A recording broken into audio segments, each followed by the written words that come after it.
우리나라의 2분기 경제 성장률이 0.8%를 기록해 전 분기보다 개선된 모습을 보였습니다. 하지만 3분기째 0%대 성장률이 이어지면서 저성장에 대한 우려가 커지고 있습니다. 자세한 내용은 잠시 후 투데이 포커스에서 알아봅니다. 삼성전자가 최근 발화로 문제가 된 갤럭시 노트 7에 대해 글로벌 전량 리콜 방침을 밝혔습니다. 삼성전자가 대규모 스마트폰 리콜을 결정한 것은 이번이 처음입니다. 법정 관리에 들어간 한진해운 선박에 대한 입출항 거부 사태가 이어지면서 한진해운 선박 45척이 운항에 차질을 빚고 있습니다. 수에즈 운하의 통항도 거부당했습니다. 이랜드가 알짜 브랜드 티니위니를 중국 여성복 업체 V그라스에 1조 원을 받고 팔기로 했습니다. 그룹 자금 사정에 숨통이 트일 전망입니다.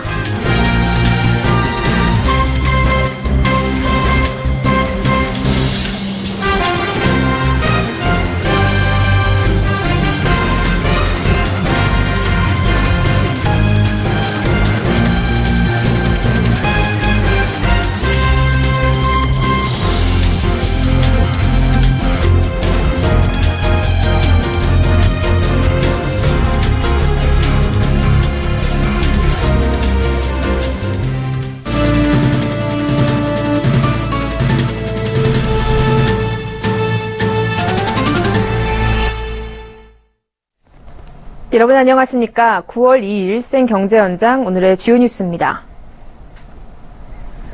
삼성전자가 갤럭시 노트 7의 배터리 결함에 관해 공식 사과하고 전 세계에서 전량 리콜을 실시하겠다고 밝혔습니다. 삼성전자가 스마트폰 리콜을 결정한 것은 이번이 처음입니다. 고동진 삼성전자 무선사업 부장은 오늘 태평로 사옥에서 기자회견을 열고 9월 1일 기준으로 국내외 총 35건이 서비스 센터를 통해 접수됐고 100만 대 중 24대가 불량인 수준이라며 원인 분석 결과 배터리세 자체 이슈로 확인됐다고 말했습니다. 삼성전자는 소비자 안전을 최우선으로 생각해 판매를 중단하고 구입 시기와 상관없이 갤럭시 노트 7 신제품으로 교환해주기로 결정했습니다. 신제품 교환 준비에는 약 2주가 걸릴 것으로 예상됩니다. 국가별 리콜 시기는 추후에 공지할 예정입니다. 법정 관리에 들어간 한진해운 선박에 대한 입출항 거부 사태가 사흘째 이어지고 있습니다. 오늘 한진해운에 따르면 이 회사 선박은 7개국에서 정상 운항을 하지 못하고 있는 상황입니다. 이집트에서는 통항료를 지급하지 못한다는 이유로 수에즈 운하 통항을 거부당했습니다. 수에즈 운하는 1회 통항료가 약 7억 8천만 원에 달합니다. 고박, 검수 등 하역 일을 하는 업체들의 작업 거부로 입항하지 못한 곳은 중국의 샤먼 청도, 일본의 나고야, 인도의 나바샤바 등입니다. 이들 업체는 밀린 하역료를 지급하라고 요구하거나 앞으로 대금을 받는다는 보장이 없다는 이유로 작업을 거부하는 것으로 전해졌습니다. 미국 롱비치에서는 선박이 하역업체들의 반발로 출항하지 못하고 있습니다. 한진해운의 컨테이너선은 지난달 31일부터 이달 1일까지 중국의 샤먼 상해, 스페인 발렌시아, 미국 롱비치 등에서 하역 작업을 거부당해 정박 대기 상태입니다. 이로써 정상 운항을 하지 못하는 한진해운의 선박은 컨테이너선 41척, 벌크선 4척 등 총 45척으로 파악됐습니다.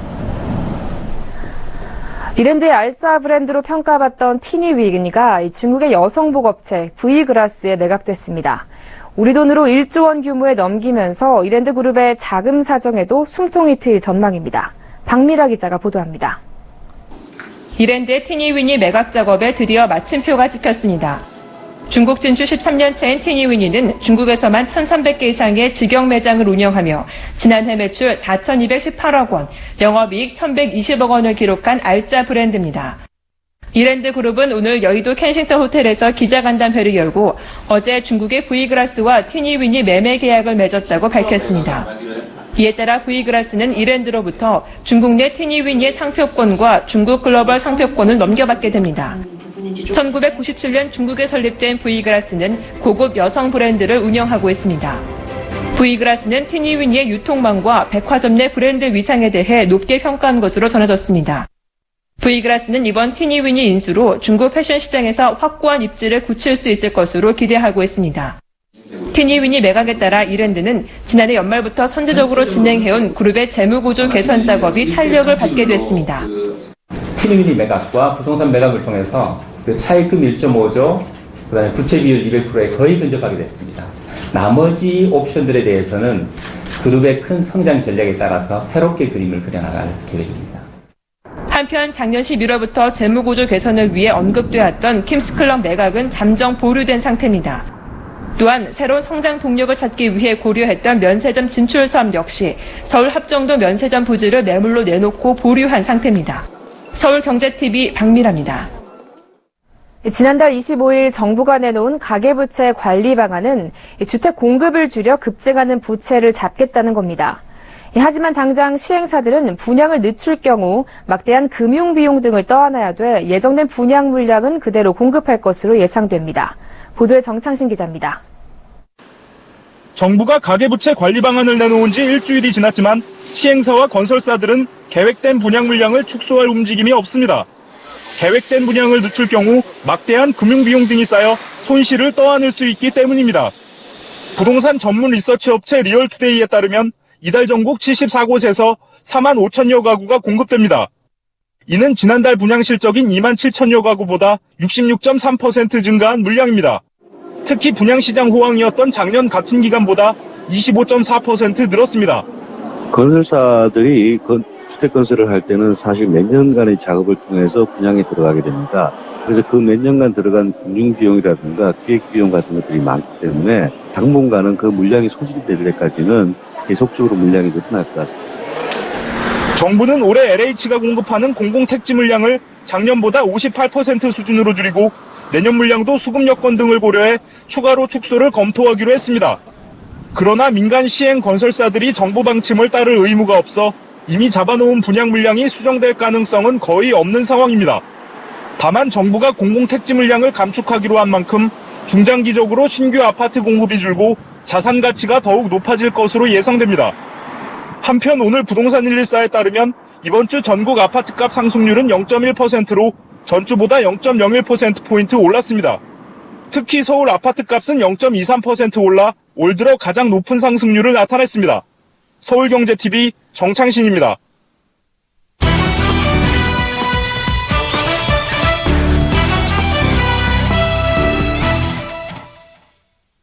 네, 한국은행이 오늘 올해 2분기 경제 성장률을 발표했습니다. 지난 1분기보다 소폭 상승했지만 3분기째 0%대 성장률에 머물고 있어 저성장에 대한 우려도 나오고 있습니다. 하반기에도 뚜렷한 반등은 이어지기 어려울 것으로 보이는데요. 보도국 양한나 기자와 함께 자세한 이야기 나눠보겠습니다. 안녕하십니까? 네, 안녕하세요. 네, 2분기 경제 성장률이 0.8%로 나타났는데요. 1분기에 비해서는 그래도 개선됐죠? 네, 그렇습니다. 2분기 성장률은 민간 소비와 설비 투자 증가 덕분에 지난 7월 발표했던 속보치 0.7%보다 0.1%포인트 상승했습니다. 2분기 GDP 성장률은 작년 3분기 1.2%를 기록한 후로 3분기 만에 가장 높게 나타났고요. 1분기보다는 0.3%포인트 올랐습니다.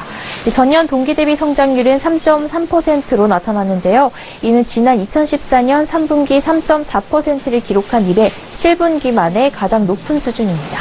네, 지난 분기들과 비교하면 상대적으로 좀 나아졌다라고 볼 수가 있겠는데요. 그래도 0%대 아닙니까? 네. 우리 경제가 실제로도 나아지고 있다라고 봐도 될까요?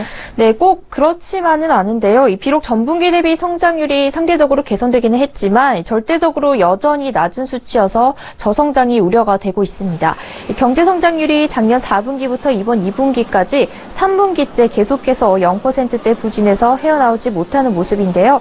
특히 연간 성장률은 글로벌 금융위기에서 회복된 2010년 6.5%, 2011년 3.7% 등을 기록한 후로 3%를 넘기기 쉽지 않은 상황이라 장기적으로는 저성장을 우려할 수밖에 없어 보입니다.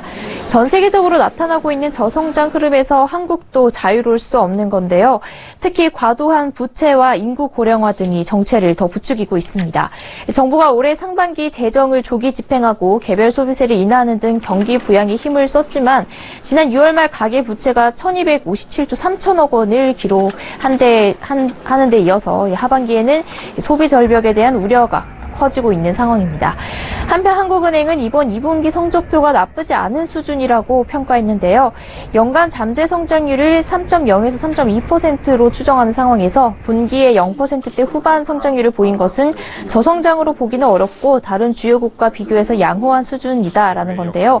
한국은행은 올해 성장률의 전망치는 2.7%, 내년 전망치는 2.9%로 내놔 역시 올해와 내년도 성장률이 3%를 넘지 못할 것으로 보입니다. 네, 그러니까 전반적으로 글로벌 경기가 침체된 상황에서 다른 나라들에 비해서 우리 경제가 그래도 선방했다라는 평가인데요. 네. 반면 국민소득은 감소했다고요? 네, 2분기 실질 국민 총소득은 0.4% 감소했습니다. 실질 국민 총소득이 전분기보다 감소한 것은 2014년 3분기 이후 7분기 만에 처음입니다. 국제 유가가 반등하면서 교역 조건이 악화됐고 기업들의 해외 배당금 지급이 늘어나는 등 영향 탓으로 분석되는데요. 7분기 만에 역성장한 국민 총소득을 놓고 체감 경기는 개선되지 못했다라는 지적도 나오고 있습니다. 이에 대해 김영태 한국은행 국민개정부장은 실질 국민 총소득도 작년 동기보다는 4.5% 증가했다고 하면서 중장기적으로는 이 정도면 견실한 수준으로 생각된다라는 의견을 전했습니다. 네, 경제 성장률이 3분기째 0%대를 이어가면서 이 저성장에 대한 우려가 커지고 있는데요. 하반기에도 우리 경제를 이끌 성장 동력이 마땅치 않은 것으로 보입니다. 지금까지 보도국 양한나 기자와 함께했습니다. 오늘 말씀 잘 들었습니다. 고맙습니다. 네, 고맙습니다.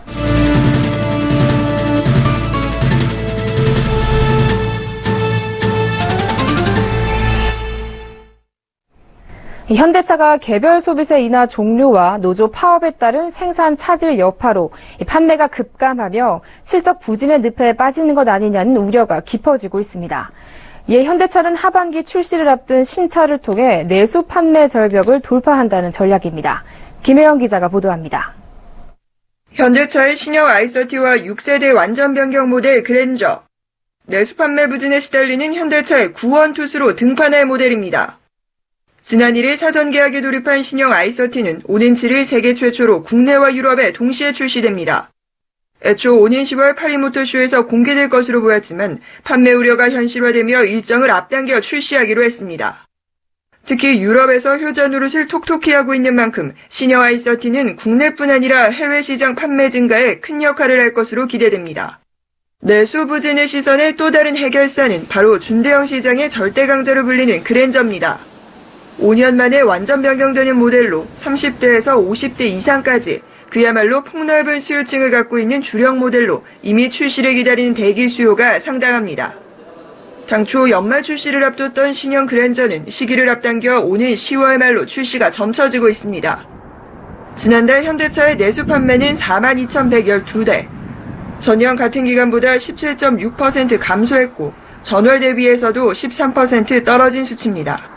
개소세 인하 혜택 종료에 노조의 파업으로 인한 생산 차질까지 현대차가 올 하반기 주력 모델인 그랜저와 i30를 통해 내수 절벽 우려를 정면으로 돌파할 수 있을지 주목됩니다. 서울경제TV 김혜영입니다. 최근 제약 바이오 업종이 코스피 코스닥 시장 양쪽에서 모두 약세를 면치 못하고 있습니다. 실적 부진의 상승 모멘텀까지 이르면서 이중고를 겪고 있다는 분석이 나오는데요. 수익을 크게 개선할 수 있는 큰 이벤트가 발생하지 않는 이상 당분간 조정이 계속될 것으로 보입니다. 양한나 기자입니다.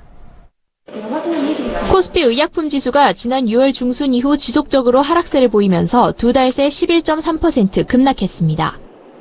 지난달에는 4.3% 하락했습니다. 기관이 코스피 시장 의약품 업종에서 2,355억 원을 순매도했고 외국인도 373억 원어치를 팔았습니다. 대표 종목 한미약품은 두 달간 15.9% 떨어졌습니다. 코스닥 시장 역시 의료기기 지수가 8.8% 하락해 가장 부진한 모습을 보였고 제약 지수도 3.5% 빠졌습니다. 이처럼 제약 바이오 업종이 전반적인 약세를 보이는 이유는 신약 개발을 위한 투자 비용이 증가하는 데 비해 실적이 부진하기 때문입니다. 신한금융투자는 제약 바이오주의 반전의 계기가 필요하다고 분석했습니다. 작년 한미약품과 같은 대규모 기술 수출이 나와줘야만 지수 반등이 가능하다는 것입니다. 그러면서 유나이티드 제약과 휴메딕스, 케어젠과 녹십자, 종근당 등의 목표 주가 수익 비율을 일제히 내렸습니다. 당분간 제약 바이오주의 눈에 띄는 수익성 개선은 기대하기 힘들다는 전망입니다. HMC 투자증권은 특히 대형 제약사 위주로 연구개발 비용 증가로 인해 영업이익 성장이 제한적일 것으로 봤습니다. 이에 하반기 중 계량 신약이나 주력 제품 등으로 지속적인 실적 개선이 가능한 종목에 관심을 가지라고 조언했습니다.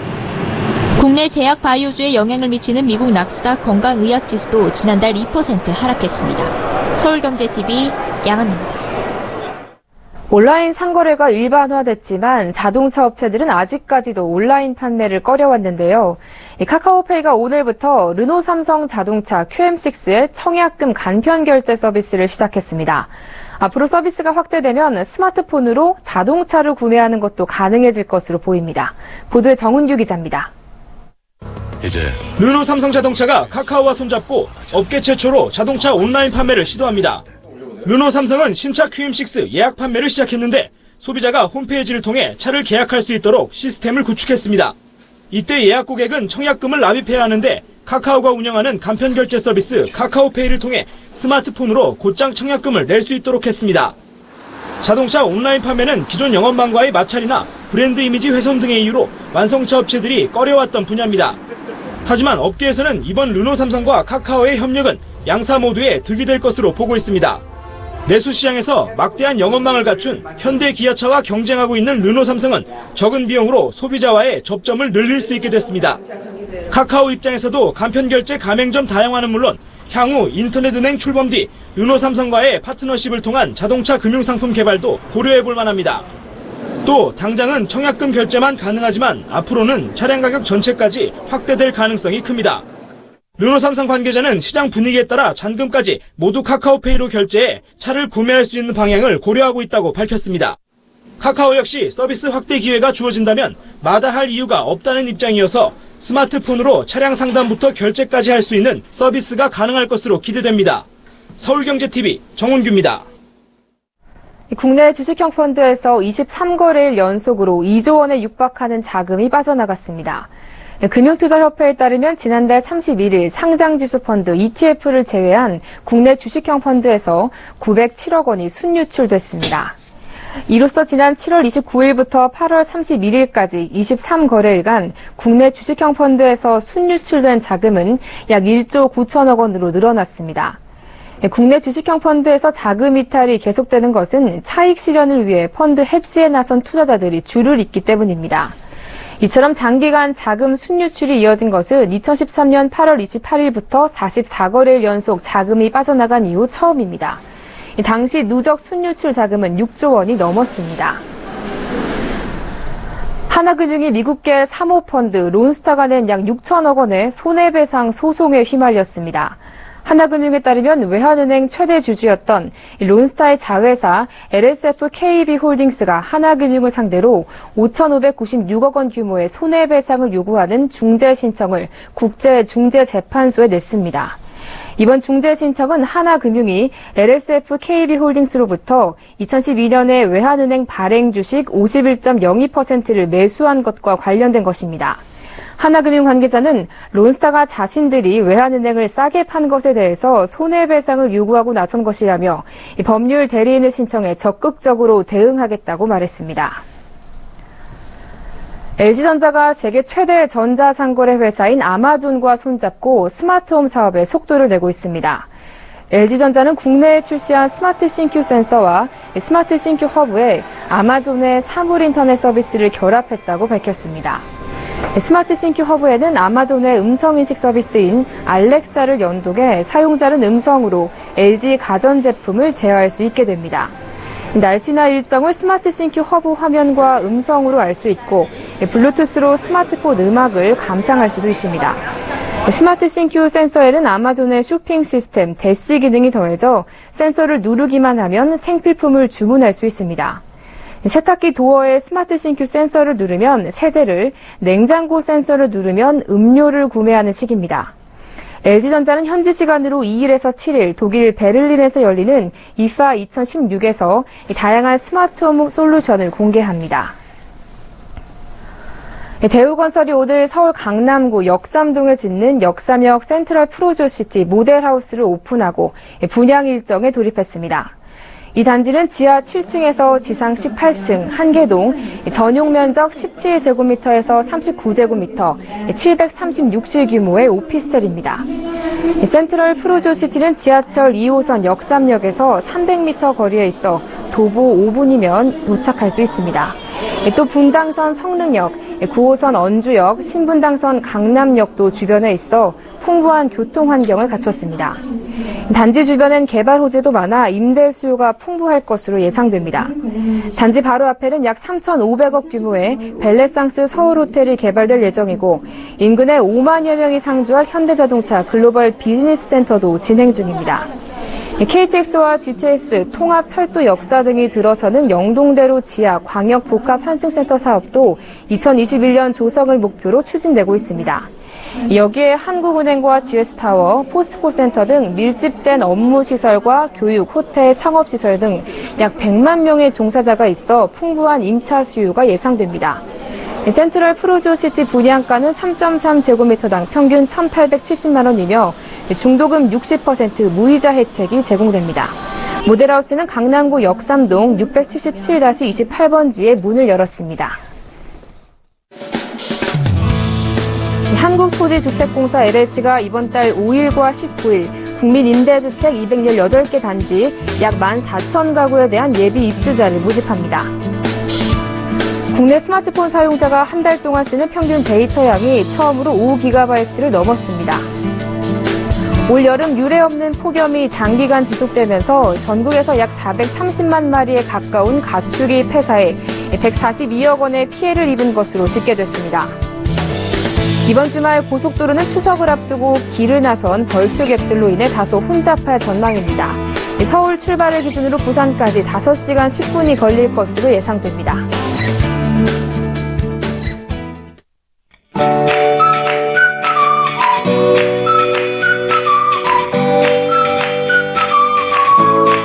안녕하세요. K웨더 라이프스타일 예보 윤지향입니다. 현재 기압골에 동반된 비구름대의 영향으로 강원 영동과 서해안을 제외한 남부지방에 비가 내리고 있는데요. 경남 내륙 일부 지역에는 호우특보가 내려져 있습니다. 오늘 밤에도 비가 계속되겠고요. 그 밖에 중부지방은 밤까지 소나기 오는 곳이 있겠습니다. 비는 주말에도 이어집니다. 강원 영동과 영남 지방은 토요일 종일 비가 내리겠고 서해안을 제외한 호남 지방은 늦은 오후에 비가 그치겠습니다. 중부 지방은 아침부터 오후 사이에 소나기가 오겠습니다. 강원 영동과 영남 지방은 일요일에도 비가 내리겠고요. 잠시 소강 상태를 보일 때도 있겠습니다. 그 밖에 서쪽 지방에는 소나기 오는 곳이 있어 유의하셔야겠습니다. 우선 내일까지의 예상 강수량을 살펴보면 경상남도에 60에서 최고 150mm의 많은 비가 내리겠고요. 강원 영동과 경상북도에 30에서 80mm가 예상됩니다. 특히 남해안과 지리산 부근으로 많은 비가 예상되는데요. 비 피해 없도록 대비하시기 바랍니다. 한편 12호 태풍 남태운이 북상하고 있습니다. 현재 일본 오키나와 동쪽 해상을 지나고 있고요. 앞으로 큐슈 지방을 향해 북상하면서 점차 약해지겠는데요. 우리나라에 직접적인 영향은 없겠지만 많은 양의 수증기를 공급하겠고 또 해상의 물결이 높게 일겠습니다. 다음은 자세한 지역별 날씨를 나절 예보로 알아보겠습니다. 중부지방 대체로 흐린 가운데 소나기 오는 곳이 있겠습니다. 낮 기온 서울과 대전 26도로 오늘보다 낮겠습니다. 동해안 지방은 비가 이어지겠습니다. 아침 기온과 낮 기온에 큰 차이가 없겠고요. 종일 서늘하겠습니다. 남부지방에도 비가 내리겠고 호남과 제주도는 늦은 오후에 점차 그칠 것으로 예상됩니다. 물결은 남해 동부 먼바다와 제주도 남쪽 먼바다에서 최고 4m로 매우 높게 일겠습니다. 강원 영동과 영남 지방은 월요일까지 비가 내린 뒤 그치겠고요. 그 밖의 지방은 대기가 불안정한 가운데 소나기 오는 곳이 있겠습니다. 날씨였습니다.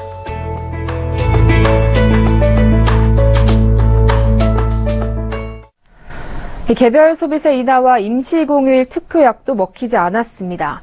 문제는 하반기에도 나아질 기미가 보이지 않는다는 건데요. 돌파구가 필요한데 미국의 금리 인상과 기업의 구조조정 등 상황은 오히려 첩첩산중이라는 표현이 맞을 듯합니다. 생경제연작 오늘 준비한 소식 여기까지입니다. 편안한 주말 보내십시오.